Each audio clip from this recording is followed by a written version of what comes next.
Chapter 56 Universe of Mandala Wisdom, Vow, and Creativity. In previous chapter, we introduced the petrol of the mandala of Vajrabhairava enshrined in the west of Faran Hall. In this chapter, the making process of mandala will be articulated. This giant image we see presently is a diagram piled by sand of different colors. As a matter of fact, it is not colorful fine sand. It is essentially mixed by gypsum and powder ground from ore. Hence, it is not sand but a mixture of powders of ore and gypsum, and the gradation of color is modulated by proportional gypsum. This mandala of Vajrabhairava is made once a year. Why? Since it represents the view of Kala Chakra. Every spring, summer, fall, and winter of each year reflects the recycle of destruction, annihilation, formation, and abiding. Therefore, the mandala will be overturned thoroughly each year and remade. What to do with the destructed powders? The older powders will be poured into the well. The tour guide usually tells the tourists that, as legend says, after being poured into water, the colorful powder of the mandala will be polymerized to form money. Well, it might be the case, as it looked apparently. Actually, it is not the powder to form the money, though the phenomenon must be, or is probably like the way the legend depicts. Why? Because upon the mixing gypsum with water, they reacted to be polymerized together with the mineral pigment, right? In such way, a mixture of muddy gypsum powder forms. If you have not witnessed, you may have an idea through observing the chalk that you played during your childhood, since chalk is exactly made in the same way. All major Satya Devatas of Gelug are indeed served and enshrined in the Yonghe Palace, right? Of them, however, Vajrabhairava is the most valued.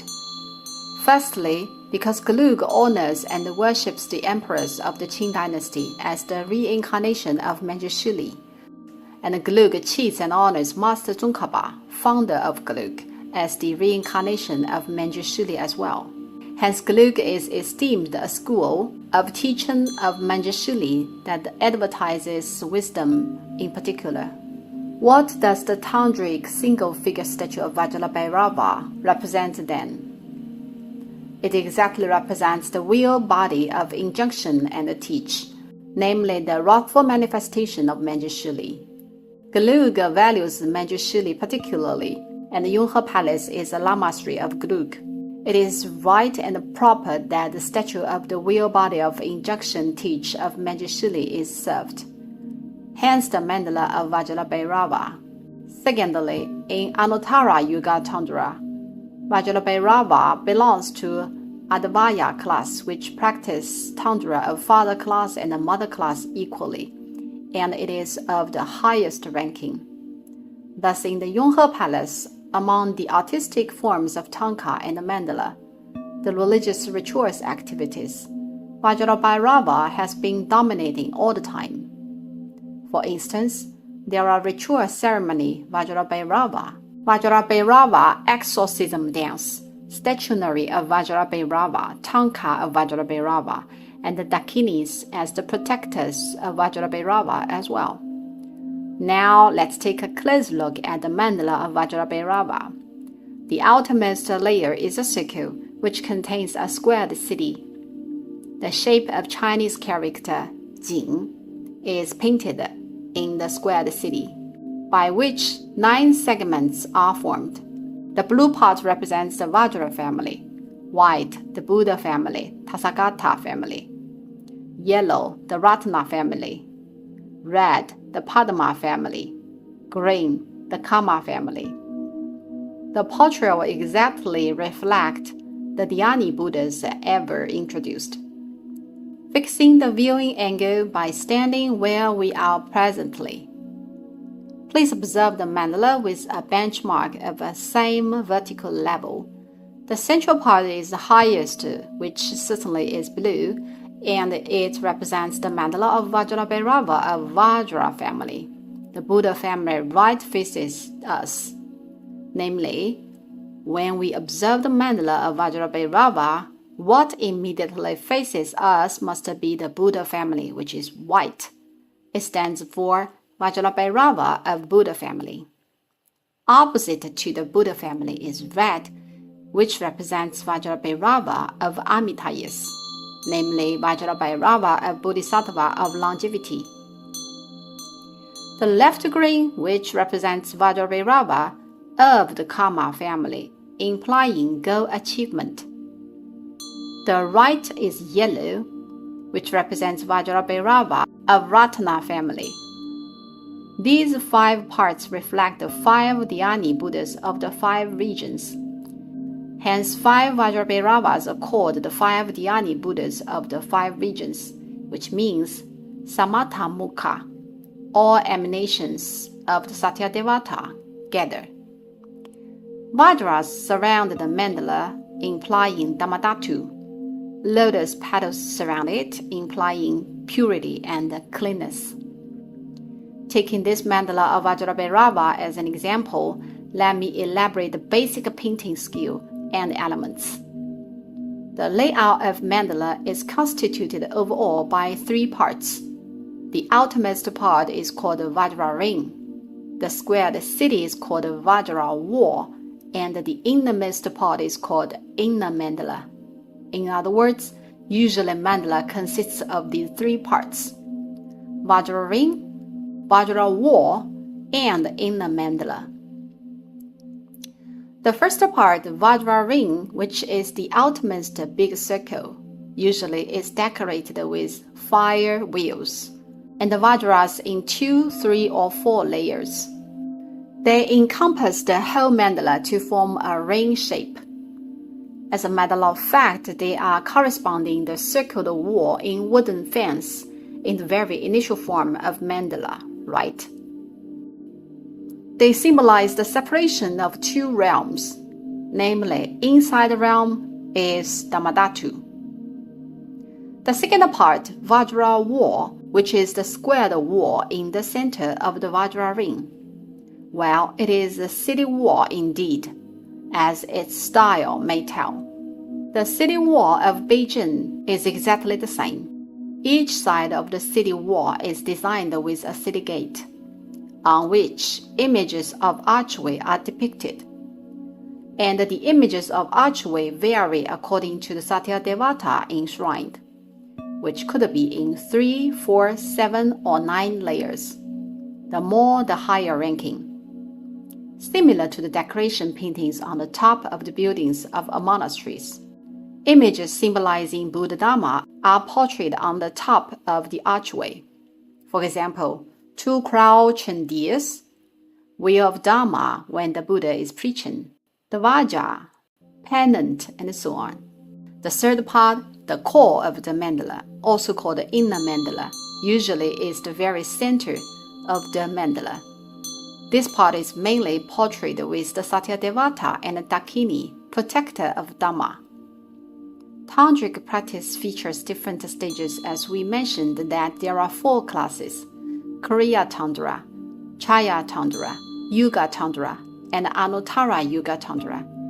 Hence, the layout of the inner mandala needs to abide by the corresponding rituals of the 4 classes, which reflects different stages. The main structure of the inner mandala has 2 patterns. One is what we see presently, which is the model of Chinese character of Jing to form 9 parts. The other is called 8-petal lotus, which also forms 9 parts. You may probably imagine how it is arranged according to the name lotus. Pattern of Chinese character of Jing is a method to divide the inner mandala into 9 parts, in each of which an image of Buddha is painted. The image in the very center is the Satyadevata.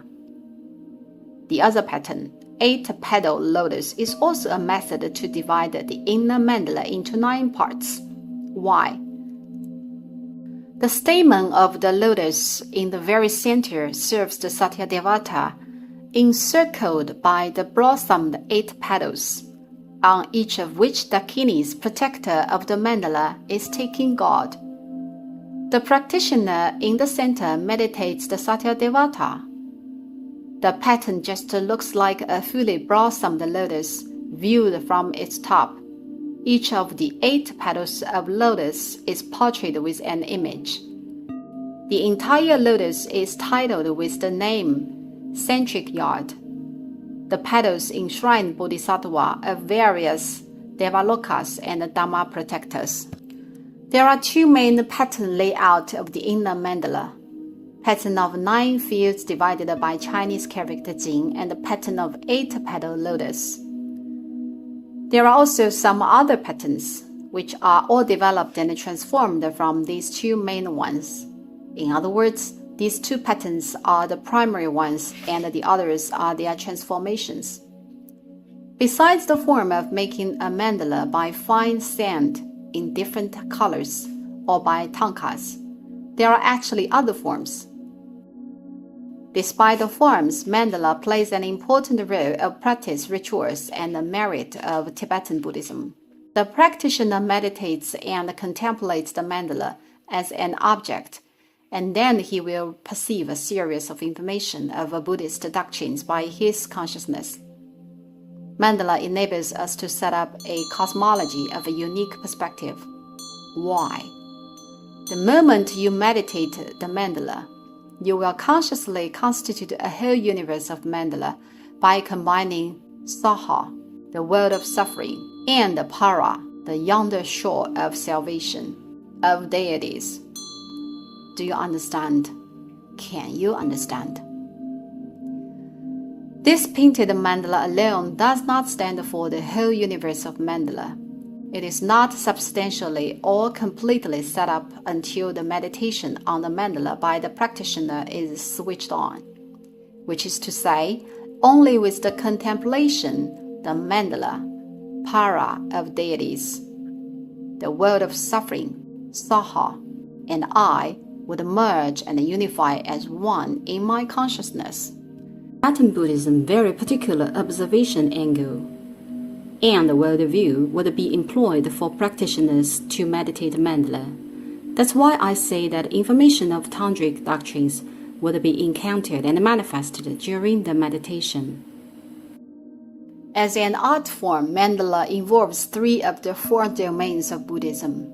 Firstly, it is wisdom of Buddhist philosophy. Secondly, it is the vow of theology of Buddhism. Thirdly, it is engaged with imagination and creativity of Buddhist art. The wisdom of philosophy and the theological vow, plus the imagination and the creativity of art, embody the physical world of saha, the world of suffering, which is exactly the mandala of Vajrabhairava we see, the mandala of all the 5 families of Satyadevata. In 1954, Chairman Mao Zedong has ever paid a visit to the Yonghe Palace, and he himself showed concerns on the heritage of mandala. He commented with his hometown accent, "Exquisite work. The folk and traditional craft of mandala must be well preserved and inherited." Quoted from Quotations from Chairman Mao Zedong, 1954.